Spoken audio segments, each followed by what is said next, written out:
So you want to learn how to earn some more money. Even if you was to sit here and win the lottery today, even if you was to sit here and get the kind of salary that you want, you would still be sitting here living paycheck to paycheck. You know why? Because the biggest problem that people have is wealth management. It's so hard for y'all to believe that it's actually wealthy people out here living paycheck to paycheck. Credit card bills sky high. Shit's maxed out. You only supposed to be using 30% of it. First of all, you got to stop being ashamed of what people will think of you. A lot of y'all are too concerned about what somebody that don't live in your household would think about how you get bread. I don't care. I did something strange for a little change. A lot of y'all want prestige. A lot of y'all want status. That's why a lot of people buy designer things, luxury cars, because they appreciate the symbolism. I said this when I first started driving a Tesla, how people showed me a level of respect. I'm driving down the highway in my Tesla and people just move out my way. Oh, it's a whole different experience. I see why people want status symbols. Why are you overexhausting yourself just so you can get other people to treat you better? Listen, when I buck a right in my Corolla, people suddenly get road rage when they see me on the road in my Corolla. They get different. So you mean to tell me your motive for everything that you are doing is to get other people to treat you better? What does that say about the society that we live in? You will make yourself miserable financially just so you can have a symbolism of wealth so that other people can be good to you. You not even being good to you. Impressing other people isn't you being good to you. I don't care if people think I'm a garbage man. If it's giving me some bread, stop being concerned about what other people think about how you make the money that you make. In my book, Owning Opulence, I was talking about all the strange things I did to get some bread. I was not playing around. I drove a damn city bus. I did not care. I drove Uber. I did DoorDash. I did Postmates. Some people was flat out, you a celebrity. What are you doing here? I was like, hold on. First of all, I'm a real person. I'm a person underneath whatever it is that you think I am. I'm a whole ass human being. I got bills and shit. One time I worked in a call center at Sprint and everybody was like, why are you here? Why do you even have a regular job? Y'all look at celebrities and people who are popular real different. Like, you don't understand. We need bread too. We get wealthy by multiple sources of income, not one. Becoming wealthy is multiple streams of income, getting the highest amount of income and then taking that income and investing. Then start building that generational wealth. Ladies, let me speak with y'all about this bullshit for a second. How many times do I have to tell women that men are not providers, they are maintainers. They are there to help you maintain a lifestyle that you have already created for yourself. Ladies, you gotta opt out of being housewives. And let me explain. This situation between Neo and Crystal is a typical situation where a man is making all of the money, a woman is not working, and her man is traveling all over the world, sleeping with any woman he can find.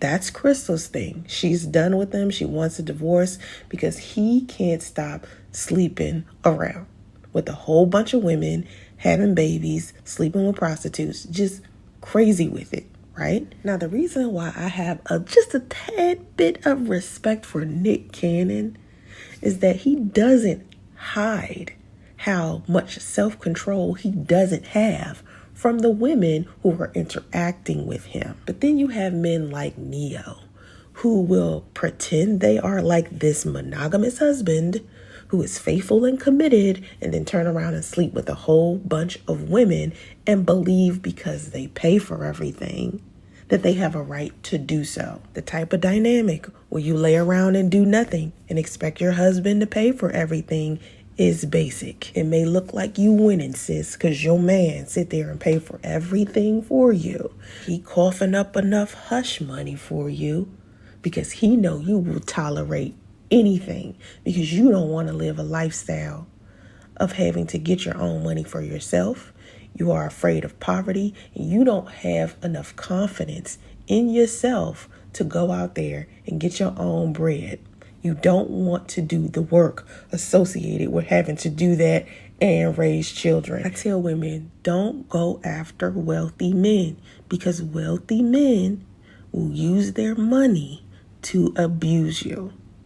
and they will use it as a golden ticket to be able to sleep around with whoever it is that they want. And even if they aren't sleeping around with a whole bunch of women, their work schedule is hideous. They will not be around you. They will not be around your children. You will be at home doing everything alone. So find men who have reasonable salaries that also want to spend time with their children often. Building a partnership with a man who works a regular 40 hours. If less, that would be great. And you go out there and you work as well, and y'all take turns. Because these one-sided dynamics where a man is making all the money and a woman is sitting at home, somebody's miserable. If both of you are working towards the finances, and both of you are working towards taking care of the children, and both of you are working towards cooking and cleaning, and both of you are working towards generational wealth or whatever other goal y'all got, shit becomes easier. How would you treat money if it was in love with you? So just recently I did a video on how to be a 7-figure earning boss bitch. And I gave you a lot of tips in there, and everybody was like, whoa, thank you. I was like, I got you, sis. I'm going to break it down step by step, okay? The first step to getting rich easy is as follows. Number 1, this is the golden rule. Please do something about your mind. Listen, I was washing up in Walmart bathrooms. Pregnant with child. Oh. I remember when I lost my mind. You have to build a positive, healthy relationship with money. How do I do that, Soncerae? Have you noticed that people who stay in long-term friendships and relationships and marriages, people who always attract all of these friends, the reason why they do that is because they have amazing interpersonal skills. They know how to deal with people. Their skills help them with their relationships. You have to obtain the skills required in order to have a healthy, good relationship with money. You have to have this good relationship with money so it can always want to be around you. Think about a good relationship. Think about somebody that you're interested in. You want them to be around you, right? So you can't be toxic. Try to think of money as a romantic partner. Someone that you want to love, someone that you want to care for, someone that you want happy around you. You have a good time with this partner. This partner loves you so much. Y'all sitting here happy and healthy. How would you treat money if it was in love with you? You wouldn't be sitting here clingy. You wouldn't be worried about where it's at all the time because you trust it. You know that even if it doesn't come when you want it to come, it's gonna come right on time. If you call somebody that you know love you and they don't answer the phone, you know they're gonna call you right back. You don't sit there and panic like, oh my God. Why are you doing that with money? Don't lose your shit, okay? You know money coming. You have to be confident in that. The second you start losing your confidence about that is the second you start losing money. Don't be so attached and clingy, smothering it. Give it space to breathe and flow. Some of y'all ain't never been in a stable relationship, so this might be a little hard for you. You gotta learn a sense of stability. Be at peace as often as you can. Now, don't be the polar opposite either and start ignoring it. Think about if you was in a relationship with somebody and they just started ignoring you. Wouldn't you go away? Same thing with money. Pay attention. Show it affection. How are you managing your money? How is it accumulating? Stop relying on the bank to count your money for you. You ever looked at your bank account balance and actually thought that was your bank account balance even after you made a couple of purchases, and then next thing you know, you have a negative balance because somehow the bank miscalculated and that balance that you thought you had, that's not your balance. You got to balance it in your mind. Sometimes they delay stuff. Pay attention. Count each purchase yourself. Don't let them do that for you. Another thing, stop talking shit about money. Oh, money's the root of all evil. Oh, anyone who has money is greedy. How you expect money to want to be around you when you abusive as hell all the time? Always talking shit, got a nasty attitude, got something negative to say. You bullying money. Why would it want to be around you? Talking about how much you hate capitalism. I'd run from your ass too. You speak positively about the people that you care about, right? So I suggest you start speaking positively about money. You see a chick with money and you hating. Oh, she must be scamming. Oh, he stole that. Stop thinking that way. Stop talking that way so money can want to be around you as well. We got a good relationship with money over here. We love money. Money always around. Y'all stay out here calling somebody a fraud that got more money than you. Have a seat. Appreciate the money that you already have. Enjoy the benefits of it. Be elated about money. Be excited, because then money will be elated about you. Be kind to it. Just don't be obsessed, because that pushes it away too. Go to SonceraeMonique.com and download my $10 ebook or order a signed paperback copy. It will teach you the basics of investing, as well as tell you more about me and my personal financial journey that damn near tanked. Please do not date men who are stupid enough to tell you something like they don't care about your degree, they don't care about how much money you make, they don't care about your financial literacy, because any man of substance does care, because he has to put his well-being, his business, his finances into your hands. If you're going to be his wife or you're going to help him raise his children, he has to be able to trust you with those things in the event something happens to him. If he doesn't have enough sense to want his wife to be a good custodian of her time, of her finances, of his business, of his children, he is not somebody you need to try to build a household with. Men are not perfect. Sometimes they get sick. Sometimes they get tired. Sometimes they pass away. Men who want to pay for everything are foolish. They put the pressure on themselves to work excessively. They don't spend time with their wives and their children, and then they wonder why they barely have the support of their family, because all they're doing is bringing in the money, and that is not enough for a solid family structure. Children need their father's presence. Children need their moral support. Men can't give that when they're always working out of town. So if they have a woman who is in a partnership with them, it gives them more time to be around their children and their wife. If a man is not concerned about spending time with his wife and his children, he's not somebody that you need to be with. There is more to a man than his money and what he can produce. And if he doesn't have enough sense or security within himself to provide something other than money, he's not the right man to be with. And this is coming from a capitalist. I ain't say they broke dudes. I'm just saying. I'm sorry, but payday is not the day that you go buy you a new lace front. And you'll be buying those long ass nails that y'all like clapping all the time. I don't want to see them nails. I'm about sick of them nails. I'll be like clacking them and clack, clack, clack, clack. You know what I would love to see on TikTok more of? Investment properties. Black girl luxury is supposed to be about y'all fixing y'all credit and buying your own homes and cars, not flexing what your sugar daddy bought you, girl. Paydays are the days that you're supposed to be repairing your credit. I'm gonna need to see that $750.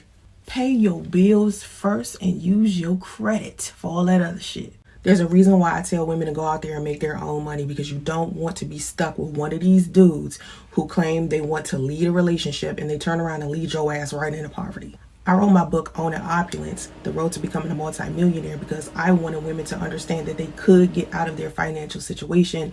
All they had to do was get that financial literacy. Anybody can be wealthy. Anybody can get it. All you have to do is want it. So my book is about that. How I was messing around with this dude who claimed he was separated, who had an estranged wife who claimed she was separated.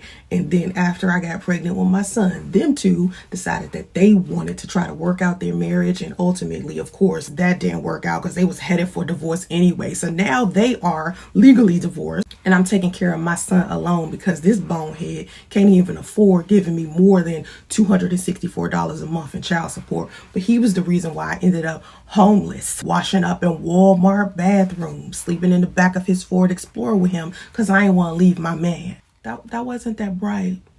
That was stupid. I want y'all to never do that. I should have left him right there on his ass. Don't be dating these broke ass dusties that don't have a place to live, don't have no college education, don't even got a high school diploma. Yeah, he ain't even had no high school diploma.